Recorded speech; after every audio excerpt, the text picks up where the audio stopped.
नमस्कार, स्वागत है आप सभी का हिस्ट्री 360 चैनल में। मैं रवि कुलरिया, हिस्ट्री लेक्चर राजस्थान से। आज के इस वीडियो में मैं बात करने वाला हूं फर्स्ट ग्रेड या पीजीटी के एग्जाम के लिए इतिहास की कौन सी बुक्स का चयन करना चाहिए। हालांकि इससे पहले भी मैंने इससे संबंधित वीडियो बनाए हैं, आप लोगों ने देखे भी हैं, लेकिन आज नया क्या है। पिछले वीडियोज में मैंने क्या है कि बहुत सारी किताबों के बारे में बताया। जैसे ये आप पीछे रैक देख रहे हैं, इसमें से अधिकांश किताबें इतिहास की हैं।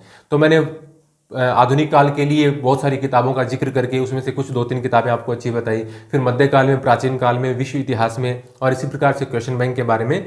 तो विद्यार्थियों का ये कहना है, बार बार उनके कमेंट आ रहे हैं कि सर एक तो हमें ठीक तरीके से बता दीजिए कि हमें कौन सी किताब पढ़नी है, क्योंकि बहुत सारी किताबों के बारे में बताने के कारण कन्फ्यूजन पैदा होता है। तो आज मैंने बहुत सारी किताबें निकाली नहीं, ज्यादातर किताबें पीछे, जैसे आधुनिक की लगभग 30-32 किताबें सारी पीछे लगी हुई हैं। मैंने 2 किताबें, 1 किताबें मुश्किल से निकाली है यहाँ पर। तो किताबें मैंने ज्यादा निकाली ही नहीं आज आपको कंफ्यूज करने के लिए। आज मैं एकदम सीधी बात करने वाला हूं कि आपको कौन सी बुक्स पढ़नी चाहिए, कौन सा क्वेश्चन बैंक लेना चाहिए, एनसीईआरटी का इसमें क्या रोल हो सकता है, आपको पढ़नी है या नहीं पढ़नी है। तो सबसे पहले बात करते हैं प्राचीन काल की। प्राचीन काल में देखिए, मेरी आज मैं खुद की चॉइस बताऊंगा। मेरी चॉइस प्राचीन काल में पप्पू सिंह प्रजापत रहती है, क्योंकि ये जो किताब है ये एक संपूर्ण किताब है और इसमें विद्यार्थियों के पॉइंट ऑफ व्यू से बात करूं तो उनको कठिन लग सकती है थोड़ी, क्योंकि इसमें फैक्ट्स ज्यादा दिए गए हैं। इसके कारण, क्योंकि आपको एक कहानी की तरह जो किताब मिलती है वो आपको ज्यादा अच्छी लगती है, लेकिन सिर्फ अच्छा लगने से नहीं, वो काम की भी होनी चाहिए। तो एक तो पप्पू सिंह प्रजापत की किताब मेरी फर्स्ट चॉइस रहती है हमेशा प्राचीन काल के अंदर। तो ये एक बहुत अच्छी किताब है और डेफिनेटली इसको पढ़ने के बाद में आपको प्राचीन में कुछ भी कहीं भी पढ़ने की आवश्यकता नहीं होती है। और इसमें फर्स्ट ग्रेड में अभी तक जो सिलेबस चल रहा है राजस्थान के अंदर, उसके अकॉर्डिंग मैंने निशान लगा के भी बताए थे कि इसमें से आपको क्या क्या पढ़ना चाहिए। तो ये एक अच्छी किताब है। इसके अलावा सिर्फ मैं एक और किताब को इसमें शामिल करना चाहता हूं और वो है केसी श्रीवास्तव की किताब।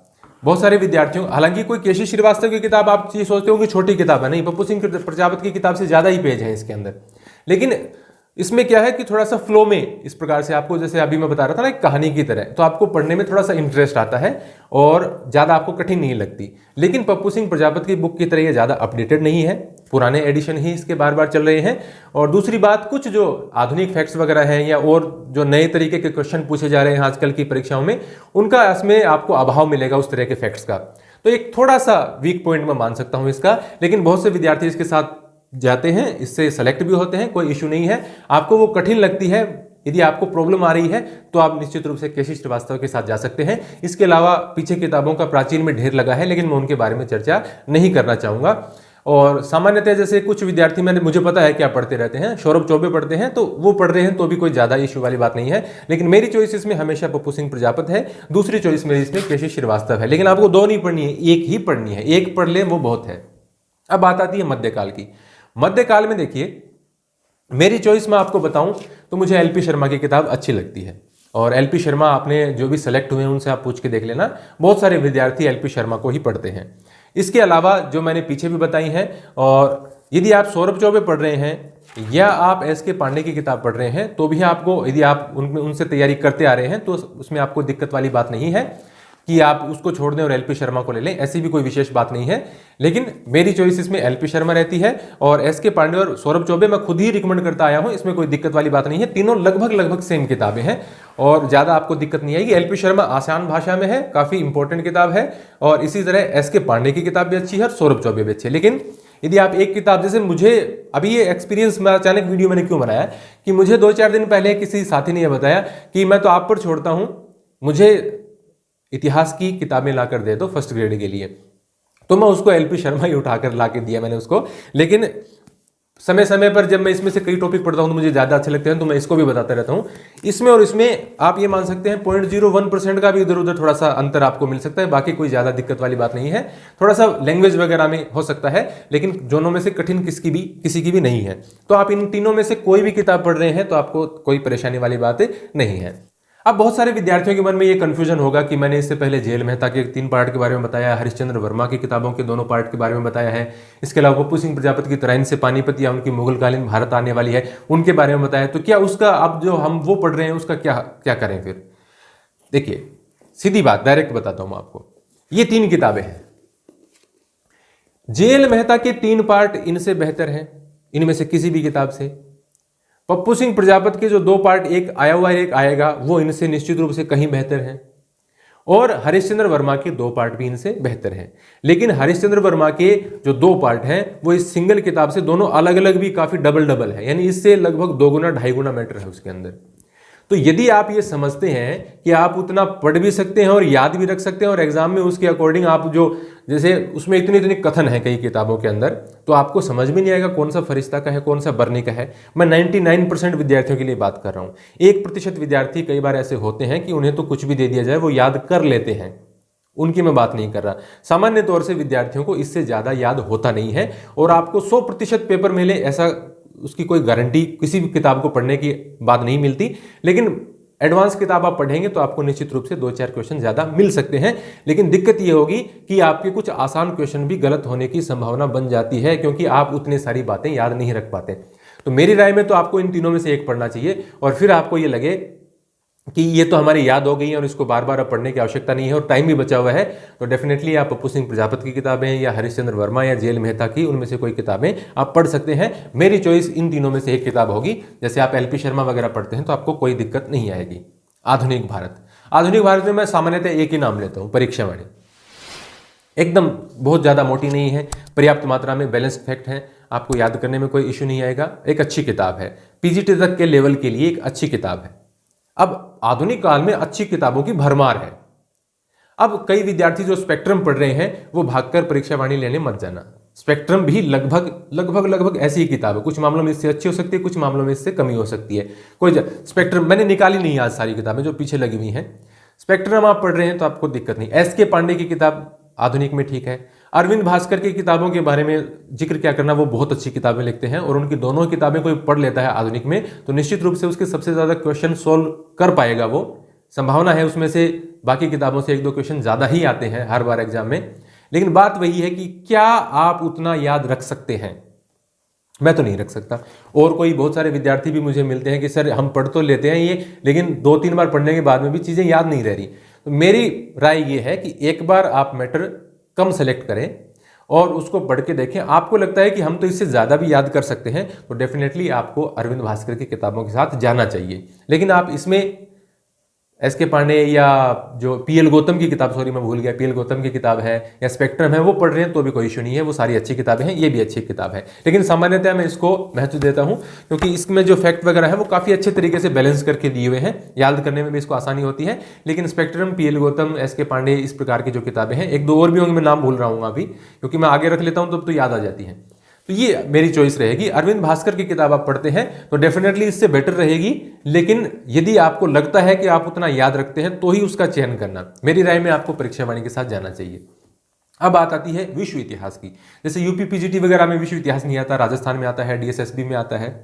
तो उसमें देखिए, उसमें एकमात्र किताब जो सबसे ज्यादा बेटर रहती है वो विश्व इतिहास अरविंद भास्कर की रहती है।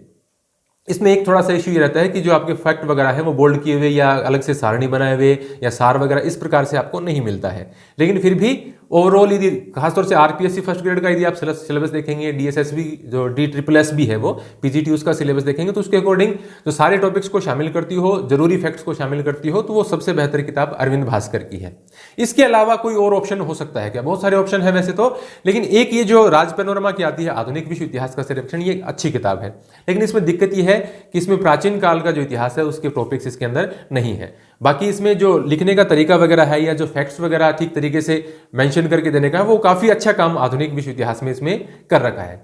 यदि आप इसको चुनते हैं तो आपको जैसे राजस्थान में फर्स्ट ग्रेड का पेपर है या DSSB का पेपर है पीजीटी का, उसमें आपको प्राचीन वगैरह के और टॉपिक किसी दूसरी किताब से पढ़ने पड़ेंगे। तो इसलिए मैं एक संपूर्ण किताब बताता हूं कि ज्यादातर कोई भी एग्जाम हो उसमें अधिकांश टॉपिक आपको जो अरविंद भास्कर की किताब है उससे डेफिनेटली मिल जाते हैं। तो उस बुक का आपको चयन करना चाहिए। थोड़ी सी कठिन जरूर लगेगी लेकिन आपको पढ़नी चाहिए, कारगर दवाई है वो।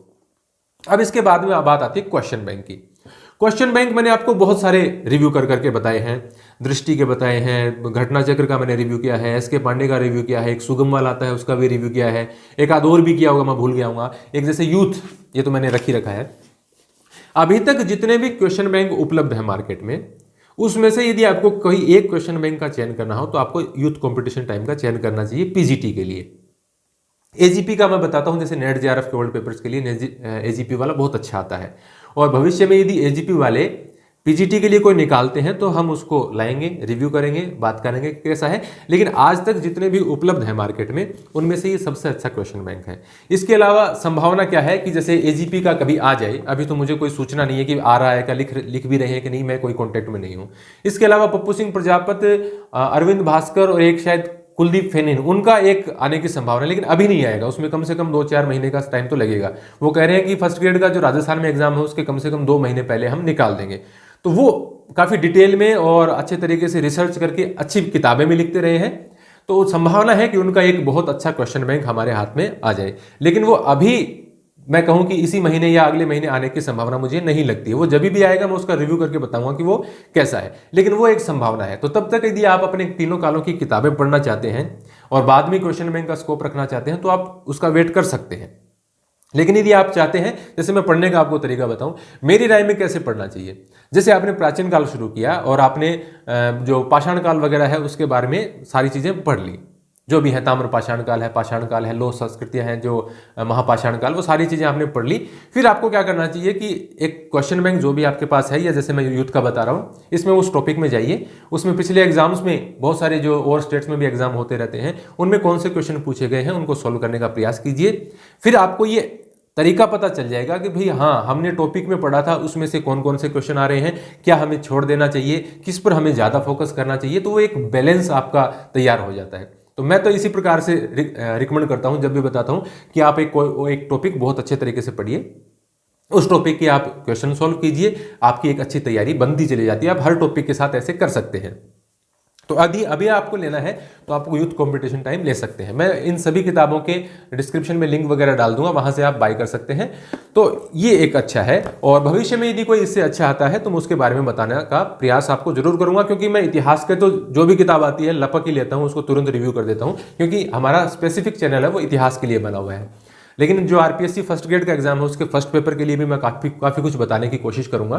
अब बात करता हूं मैं एनसीईआरटी की। जैसे राजस्थान में भी स्कूलों में एनसीईआरटी की किताबें चल रही हैं, वो किताबें आपको पढ़नी क्यों जरूरी है। जैसे पुरानी एनसीईआरटी आती थी वो आपको अब आवश्यकता नहीं है पढ़ने की।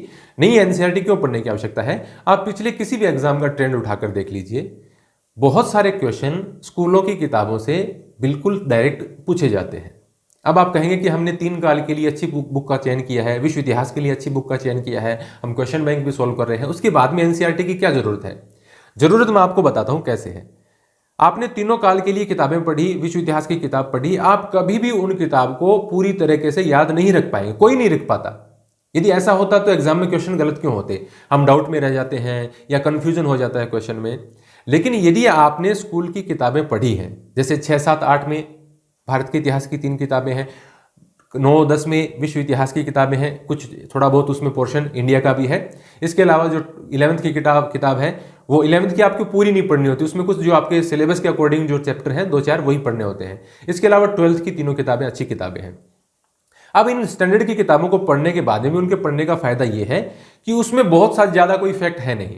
आप उनको आसानी से एक किताब को 2-2, 4-4 दिन में बिल्कुल आसानी से उनको अंडरलाइन भी कर लेंगे, जो मेन पॉइंट है उनको याद भी रख पाएंगे।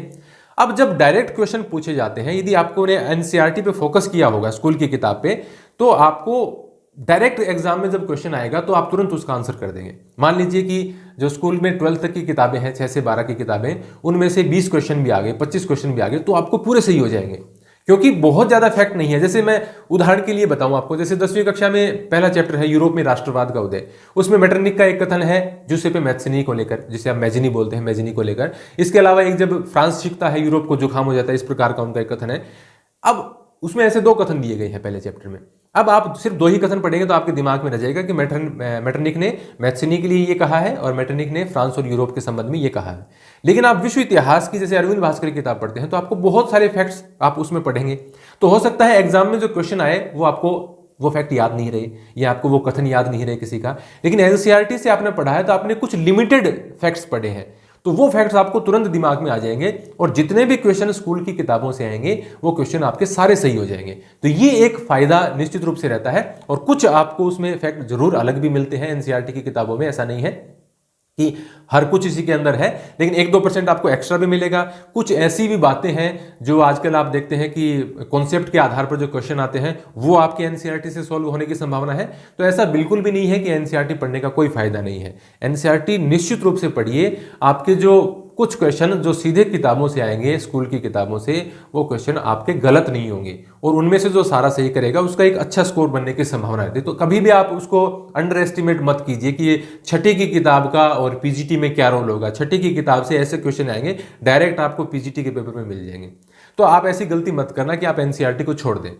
ये तीनों किताबें 3 काल के लिए पढ़ें, विश्व इतिहास की किताब पढ़ें, एक कोई क्वेश्चन बैंक सोल्व करें, और साथ ही जो एनसीईआरटी की किताबें हैं 6, 7, 8 की और 9, 10 की और 12वीं की 3 किताबें हैं, और 11वीं की जो विश्व इतिहास की किताबें हैं। विश्व इतिहास आपको 9वीं, 10वीं और 11वीं में मिलेगा और कोई बहुत ज़्यादा चैप्टर उसमें आपको पढ़ने की आवश्यकता नहीं है। सिलेबस के अकॉर्डिंग जो जरूरी चैप्टर है और वो मैं बता भी दूंगा कि आपको इसके अंदर क्या पढ़ना चाहिए। और संभव हुआ तो हो सकता है मैं 9वीं, 10वीं, 11वीं की जो वर्ल्ड हिस्ट्री है उसमें से जो भी इंपॉर्टेंट क्वेश्चन बनेंगे वो मैं बनाकर भी इस चैनल पर अपलोड कर दूंगा। तो मैं कोशिश रहेगी, लेकिन फिर भी आपको बुक्स का उनका अध्ययन करना चाहिए। तो ये था मेरा, आप रिव्यू कह सकते हैं या बुक लिस्ट के बारे में बताने का कह सकते हैं, कोई रणनीति कह सकते हैं, कुछ भी आप इसको नाम दे सकते हैं। लेकिन ये मेरी कोशिश थी कि विद्यार्थियों की समस्याओं का समाधान करने के लिए मैं एक ऐसा वीडियो बनाऊं।